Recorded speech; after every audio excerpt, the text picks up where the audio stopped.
Şanı yüce Mevlamıza hamdü senalar, Resul-i Zişan Efendimiz'e salat ve selam olsun. Allah-u Teala İsra suresi 1. ayet-i kerimede şöyle buyurmaktadır.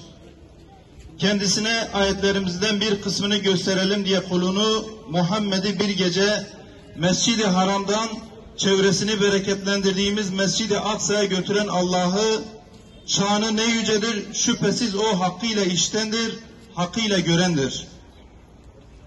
Ümmet Kudüs'ü ve Mescid-i Aksa'yı hep birlikte kurtaracak, Kudüs'ü birlikte alacağız inşallah.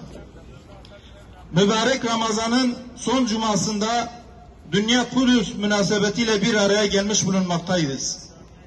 Kudüs işgal altındayken Mescid-i Aksa Siyonist barbarlar tarafından fiili saldırılara uğrarken bu mukaddes beldenin ve İslam'ın ilk kıblesini özgürlüğe kavuşması için buluşmaya, sesimizi yükseltmeye devam edeceğiz. Bu işgal sürecinin çok da uzun sürmeyeceğine, İslam ümmetinin özgür Kudüs'te toplanacağı günün yakın olduğuna inanıyoruz. Hamas'a selam, direnişe devam. Hamas'a selam, direnişe devam. Hamas'a selam, direnişe devam. Tekbir! Allahu Ekber! Tekbir! Allahu Ekber! Tekbir! Allahu Ekber! Uzaya yakın kalmak için büyük bir mücadelenin sürdürülmesi gerektiğini biliyoruz. Bu mücadele sadece Filistinli Müslümanların omuzlarına yüklenecek bir mücadele değildir.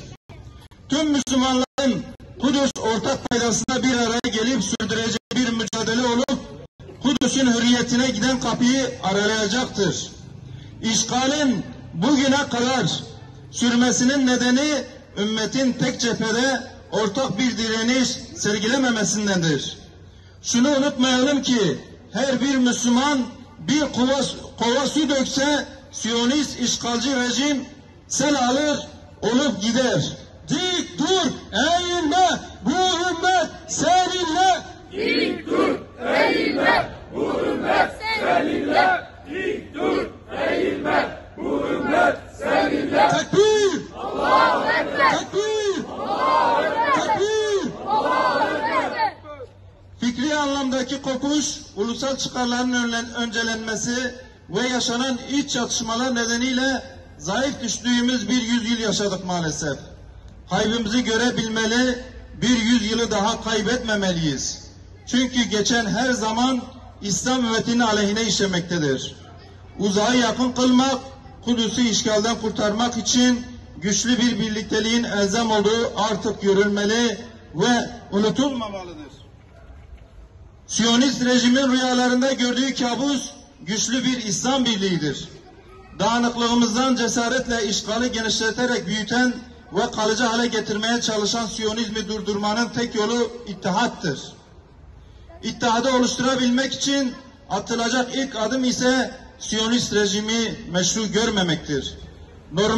Normalleşme adı altında yaratılan süreçler İslam ümmetine bir fayda getirmeyeceği gibi işgal rejimini güçlendirecek, cinayet ve katliamlarını artıracak. Onları pervasız kılacaktır. Nitekim son yıllarda yaşananlar bunun bir bariz göstergesidir. Katil İsrail, Filistin'den defol! Katil İsrail, Filistin'den defol! Katil İsrail, Filistin'den defol! Tekbir! Allahu Ekber! Tekbir! Allahu Ekber! Tekbir! Allahu Ekber! Filistin'de hemen her gün şehit haberleri gelmekte ve Mescid-i Aksa saldırıya uğramaktadır. Baskı ve alıkoymalar artmakta, işgal zindanlarındaki Müslümanlar her türlü zulmü görmektedir. Yüzlerce kadın ve çocuğun zindanlarda olduğu Filistin'de Müslüman kardeşlerimiz ümmetinin duasının yanında fiili desteğini de beklemektedir. İslam coğrafyasında var olan sorunları sonlandırmak, ihtilafları ortadan kaldırmak, birliğimizi sağlamak, Müslümanları aziz, kafirleri ve münafıkları zelil kılmak hepimizin adına büyük bir sorumluluktur. Burada en büyük sorumluluk İslam ülkelerini idare edenlere düşmektedir. Kudüs'te akan her bir damla kanın hesabı hepimizin defterine yazılmaktadır. Siyonistin korkusu, Muhammed'in ordusu. Siyonistin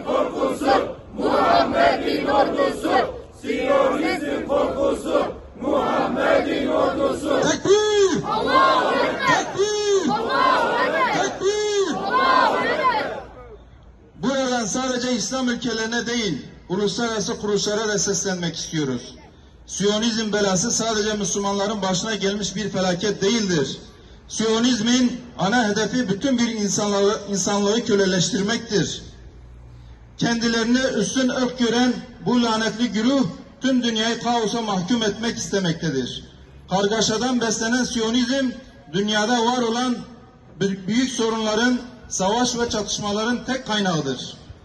Ey Müslümanlar, bu gerçek karşısında daha ne kadar sessiz kalacağız? Bugün Müslümanların etrafındaki ateş söndürülmezse ümmetin tümünü saracaktır. Buradan bir kez daha vurgulamak isteriz ki bizler Kudüs ve Aksa'nın özgürlüğü için atılacak her adımı desteklemekteyiz. Bedeli ne olursa olsun Kudüs ve Müslümanların ilk kıblesi Mescid-i Aksa için her türlü mücadeleyi vereceğiz. İşgalci Siyonistlerin gördüğü kabusların bir gün gerçekleşeceğine yakinen inanıyoruz. Kudüs'ün ve Mescid-i Aksa'nın özgürlüğü için verilen mücadele eninde sonunda galip gelecektir.